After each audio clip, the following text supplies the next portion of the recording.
Hello guys, अगर आप लोगों को मेरे वीडियोस पसंद आए तो प्लीज मेरे चैनल को सब्सक्राइब कर दीजिए। बिट्रेड वार की इस एपिसोड स्टार्टिंग वही से होते है जहाँ से पिछले एपिसोड खत्म हुआ था। हांग वो सिटी लॉर्ड के घर के अंदर पहुंच जाता है, तब वो देखता है वहाँ पर काफी सारे लाशें पड़े हुए होते हैं और ये सारे लाशों को पूरी तरह से इग्नोर करके हांग आगे की तरफ बढ़ने लगता है और सोचने लगता है कि मैंने पहले ये सिटी लॉर्ड के पूरे फैमिली के बारे में ये सुना था कि ये फैमिली नेक्रोमेंसी में काफी माहिर है, तो इसलिए मुझे ऐसा लग रहा है इसी फैमिली के कोई एक्सपेरिमेंट खराब होने की वजह से ये सिटी ऐसा सिटी ऑफ डेथ में बन गया। और वो सिर्फ मेरा शक है और मैं कंफर्म से कुछ भी नहीं बोल सकता और मैं एक और भी अंदर जाने के बाद मुझे कुछ मिल सकता है इसके बारे में, क्योंकि अगर ये सिटी लॉर्ड की फैमिली की वजह से ये सिटी ऑफ डेथ बन गया तो इसी फैमिली के अंदर उस फेल्ड एक्सपेरिमेंट के बचे कुछ हिस्से रह सकती है। अगर मैं थोड़ा लकी होता वो सारे टेक्निक्स मुझे भी मिल सकते हैं और उन्हें कल्टिवेट करके मैं और भी स्ट्रांग बन जाऊंगा। ये सोचने के बाद उसके सामने दरवाजे को खोल लेता और सोचने लगता है अरे बाप रे, मैं इसके बारे में क्यों सोच सकूं। पहले मैं अपने ताता काटा फायर को और मेरा ड्रैगन बर्ड को पूरी तरह से कंबाइन करने के बारे में सोचना चाहिए, उसके बाद ही मैं किसी और टेक्निक के बारे में सोचूंगा। ये सोचता सोचता वो और भी अंदर जाने लगता है उस रूम के अंदर से, तभी वो देखने लगता है कि यहाँ पर कोई भी नहीं है एज एक्सपेक्टेड। तो इसीलिए मेरा चॉइस सही था और यही जगह मेरे कल्टिवेट करने के लिए कुछ ज्यादा ही परफेक्ट है।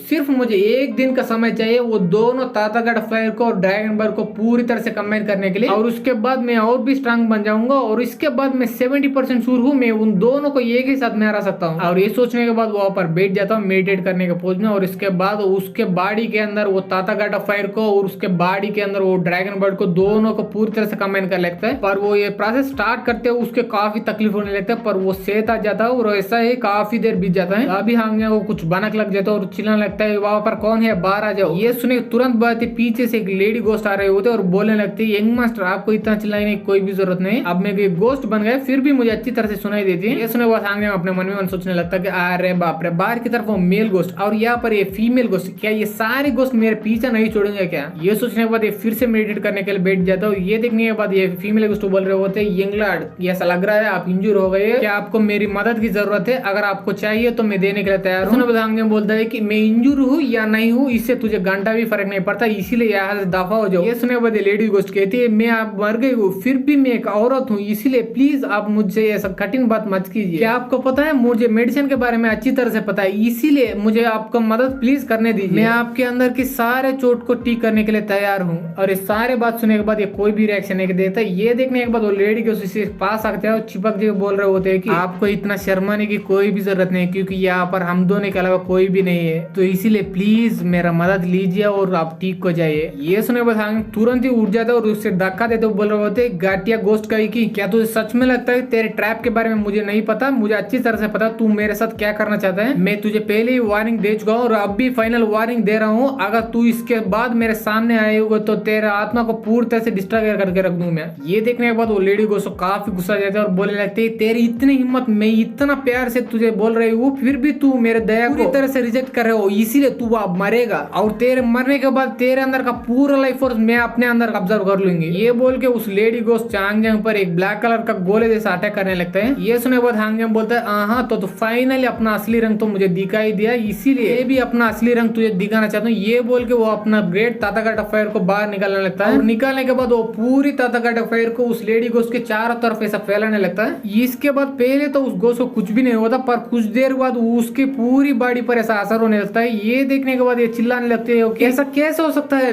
दर्द फील करने के लिए मेरे पास कोई फिजिकल बॉडी है ही नहीं, फिर भी ये फ्लेम्स की वजह से मुझे पूरी तरह से तकलीफ हो रही है। तब हांगजंग उस फ्लेम की टेम्परेचर को और भी बढ़ाने लगता है। ये देखने के बाद वो और भी चिल्लाने लगते हैं नहीं नहीं प्लीज मुझे मारना मत, मैं आपको फिर से नुकसान पहुंचाने की बिल्कुल भी कोशिश नहीं करूंगा, आपकी सर्वेंट बन के रहूंगी पूरी जिंदगी पर। ये सुने बाद हांगजंग बोलने लगता है कि तूने मुझे कुछ ज्यादा नुकसान नहीं पहुंचाई, इसीलिए मैं तुझे आखिरी बार छोड़ रहा हूँ, अगली बार मेरे साथ ऐसा करने की कोशिश करे तो तेरा पूरे आत्मा को जला के रख दूंगा, इसीलिए दफा हो जाए ऐसा। ये बोलने के तुरंत बाद ही हांगजंग उसके ग्रेट ताताकाटा फायर को अपने अंदर फिर से ऑब्जर्व कर लेता है। ये देखने के बाद लेडी गोस्ट बोलने लगती है आपके दया के लिए शुक्रिया यंग मास्टर, मेरा नाम शियोडे है और मैं इसी जाव फैमिली यानी ये सिटी लॉर्ड के फैमिली के तीसरे यंग मिस्ट्रेस हूँ। ये सुने के बाद हांगजंग थोड़ा चौंक जाता है और पूछने लगता है हाँ तो यही जाव फैमिली का तीसरे यंग लेडी हो, अगर ऐसी बात है तुझे सिटी ऑफ डेथ ये सब क्यों बन गई उसके बारे में अच्छी तरह से पता होगा, तो इसीलिए सारे स्टोरी के बारे में मुझे पता दो, तो कुछ साल पहले यहाँ पर क्या हुआ, ये सिटी ऑफ डेथ कैसे बन गया। ये सुनने के बाद लेडी गोस्ट बोल रहे होते कि मेरे फादर यानी ये सिटी का सिटी लॉर्ड काफी साल से नेक्रोमेंसी प्रैक्टिस करते आ रहे थे और ऐसे ही प्रैक्टिस करता करता मेरे फादर को एक दिन नेक्रोमेंसी के सीक्रेट स्किल मिल गए और वो स्किल वाली स्क्रोल को सीधा जाकर मेरे फादर हमारे जाव फैमिली के यहाँ पर लेके आया और उस उस सीक्रेट स्किल को प्रैक्टिस करने के लिए जब मेरे फादर ने उस स्क्रॉल को खोला तब वो स्क्रॉल के अंदर काफी सारा छुपा पड़ा वो सारे डेथ एनर्जी बाहर आ गए और ये सारे डेथ एनर्जी इतना पावरफुल थी कि मेरे फादर उस डेथ एनर्जी को बिल्कुल भी कंटेन नहीं कर पाए। इसके वजह से वो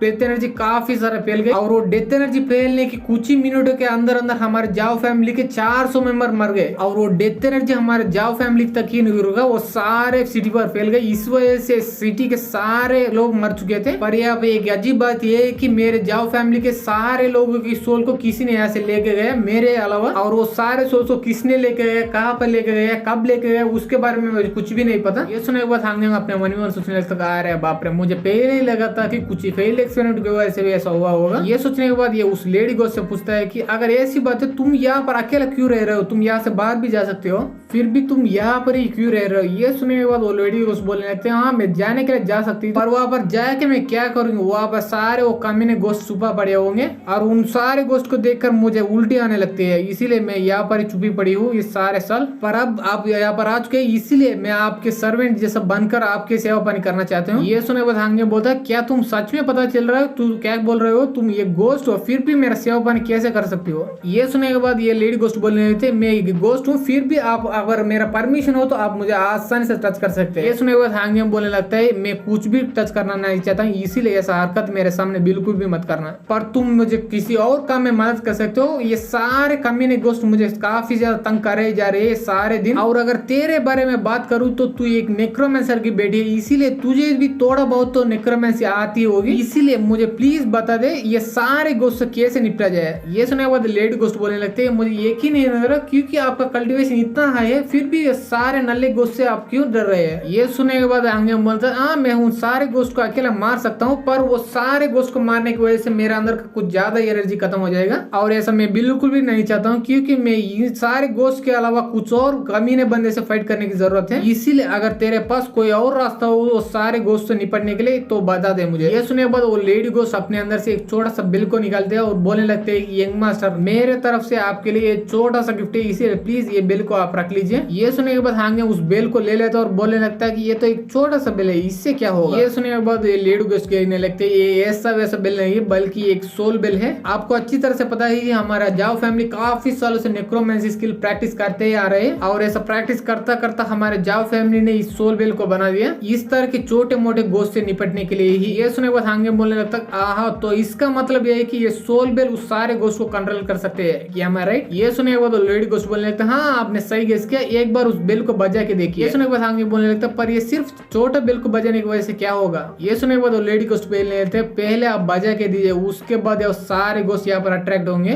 तब तो देखिए आप उसको जरूर मजा आएगा। ठीक है बोल के वो घंटा को जोर जोर से बजाने लगता है काफी देर तक, तभी इसके सामने काफी सारे गोश्त हांगे की तरफ आ रहे होते हैं। ये देखने के बाद हांगे पूरी तरह से चौंक जाता है और बोलने लगता है आ रहे बाप रे क्या इस छोटे से घंटे की वजह से वो सारे गोश्त यहाँ पर आ रहे हैं क्या, अगर ऐसी बात है तो तुम्हारे जाओ फैमिली को सच में मानना पड़ेगा। तभी हम उस सारे गोश्त की तरफ देखते वो हंसते वो हांगे की तरफ आगे बढ़ी जा रहे होते हैं और तभी हमारे एपिसोड खत्म हो जाते हैं। वीडियो अच्छी लगी तो लाइक कर दे, सब्सक्राइब कर दे, शेयर कर दे and thanks for watching guys.